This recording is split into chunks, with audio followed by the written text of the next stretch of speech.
As a certified divorce financial analyst and head of comprehensive divorce solutions, Donna LaScala holds her clients' hands step by step by sitting down and showing them how to learn and grasp the financials.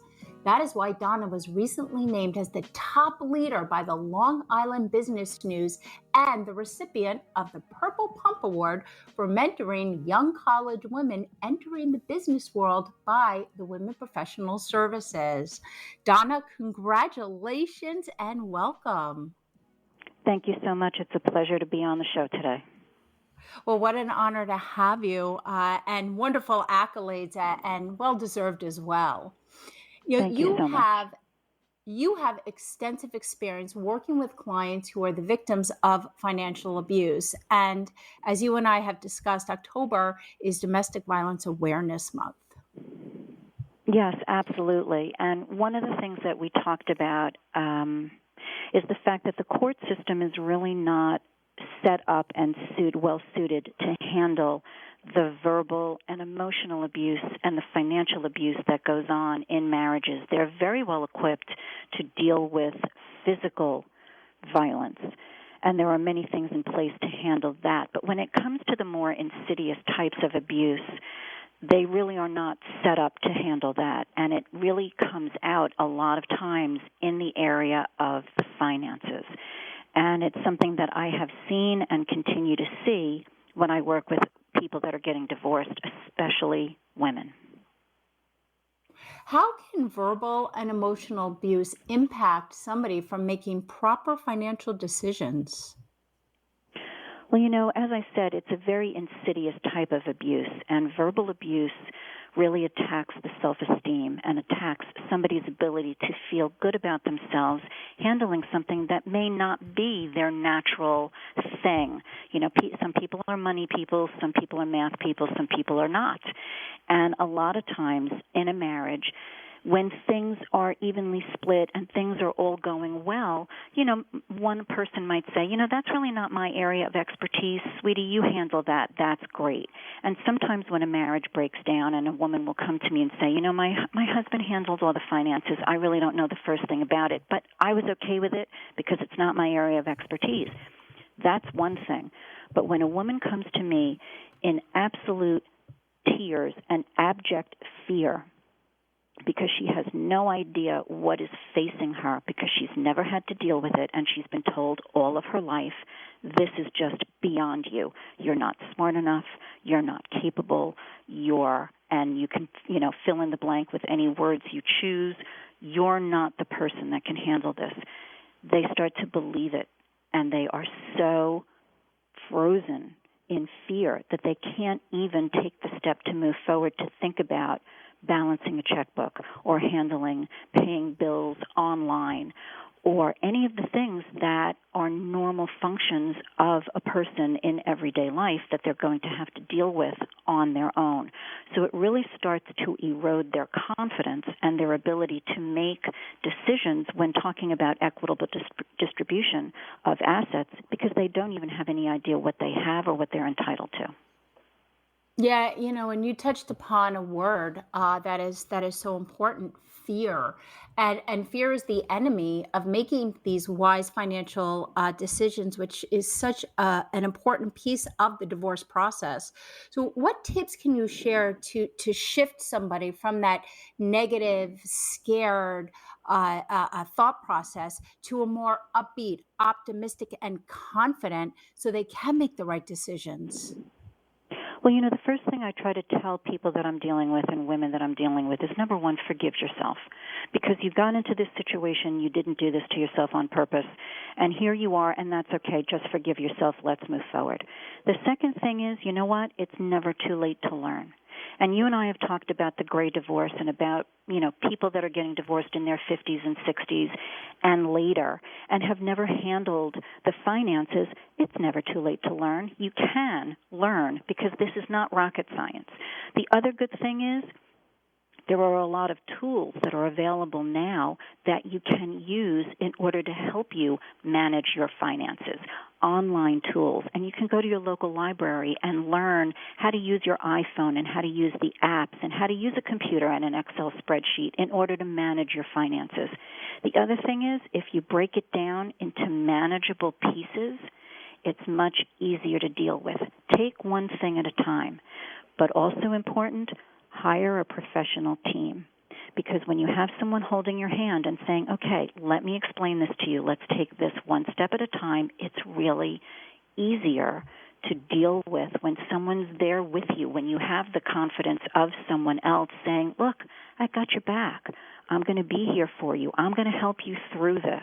And that's one of the things that I find most important in my job as a certified divorce financial analyst. I can hold your hand through the divorce process, and I can also be there for you after the process is over and show you how you're going to be able to do this and to live.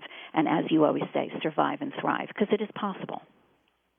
You talked about tools that people can get a hold of. Do you have any suggestions for ones that you like for a beginner who's going to be learning this for the first time?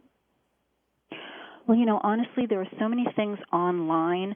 MSN Money, if you just, go Google MSN Money, and all these little tools and sheets and worksheets come up, and you can talk about personal finance, and you can talk about budgeting, and you can talk about all these different things. The Internet is a wealth of information, but honestly, the easier thing for people who are so afraid to even ask the questions is to talk to a professional, because you know what? The question can be asked, and you shouldn't be ashamed. You shouldn't fear coming to someone like me and saying, you know what? I know nothing about this, because it's okay. Because that's my job to teach you, and my job to help you, and my job to guide you into your future financially with the confidence that you need to be able to move forward. And I like something that you said before. Look, divorce can be extremely overwhelming. And you're saying, don't look at the whole thing all at once. Just start taking it and putting it together piece by piece. I love that. How does one do that? Do you help them create an outline of how to start, point A, and then we get to point B, and then point C, so on and so on? Absolutely, because the first thing most people don't have a handle on, even in a good situation, is what they're spending on a daily basis, what they're spending on a monthly basis. And when you go to an attorney and they give you that voluminous document of, putting together a statement of net worth, it is so overwhelming. So I tell people, take one section at a time. Or you know what? Let's scrap that for a minute and let's do a basic budgeting worksheet. Let's talk about what you're spending for this, that, or the other thing, and just one thing at a time. Then when you have a better sense of what you're spending and you have, of course, an idea of what your income is, then you see where the discrepancies are. Then we go to the next thing. Okay, how do we get this information in a usable format? What do you feel comfortable with? Can you be a spreadsheet person? Do you want to do the old ledger handwritten? That's fine too. I never tell anyone, you know what, that's not going to work, because what might work for me might not work for you, and vice versa. So using a tool that they feel comfortable with, even if it is, a composition notebook, it doesn't matter as long as you put it down on paper or you put it in some format that's usable for you. And then we take the next thing. Okay, checkbook. Okay, bank account. Okay, next, retirement accounts. Okay, next, and next. And one thing builds on the other, and you don't have to do it all at once. And then suddenly you turn around and go, oh, okay, this all makes sense, and I understand how it works. But you know what? I know if I have a question, I can call Donna because she's going to be there. She's going to answer my question. And that's really what it's all about, the ability to come back to that person and say, you know what, I'm still not so sure about this. Can you tell me one more time? Yeah, absolutely. I can tell you 100 more times. It's okay until you get it, and you will. Yeah, what are the most common questions people ask you? Well, the first question is the overwhelming question of how am I going to live after this is over? So I start to break down the scenario. What's your best case scenario? What's your worst case scenario? Where do you see yourself? Do you see yourself staying in the house? What are the ramifications of that decision? Do you see yourself moving into a condo? Do you want something that's maintenance free? Do you want to rent? Do you want to move out of state? Do you have kids?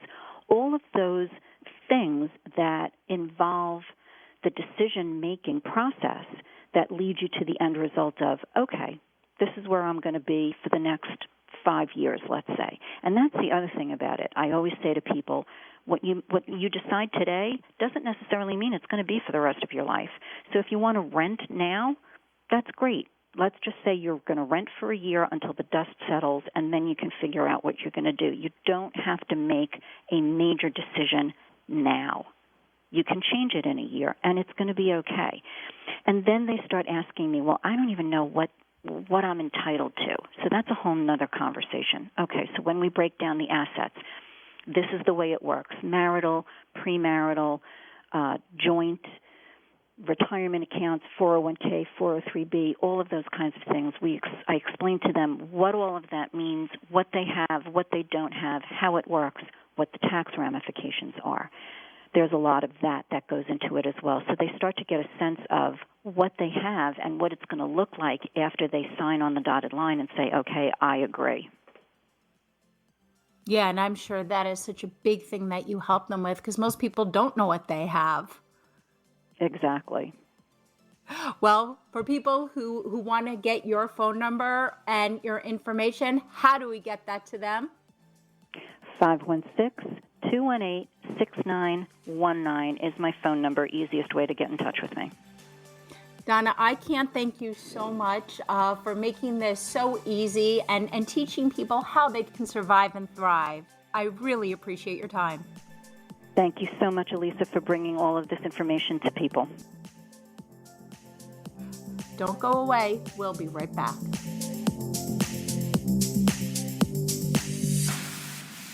At Comprehensive Divorce Solutions, Donna LaScala provides the tools for people to deal with assets, debts, equitable distribution, and retirement in divorce negotiations. We hold your hand during and after the divorce process, providing a roadmap of what happens next and into the future.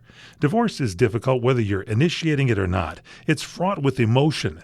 When you deal with emotions, you are not dealing with logic, making it more difficult to decide what to do with your money. Hiring a professional to assist you in walking down the money path is crucial to avoiding potentially costly mistakes. Donna's goal is to make sure that each individual knows how they are going to be able to survive and thrive during and after divorce. As a CDFA trained mediator and collaborative financial neutral, Donna helps people get unstuck and move forward towards their post-divorce future. Call Donna LaScala at 516-218-6919, 516-218-6919.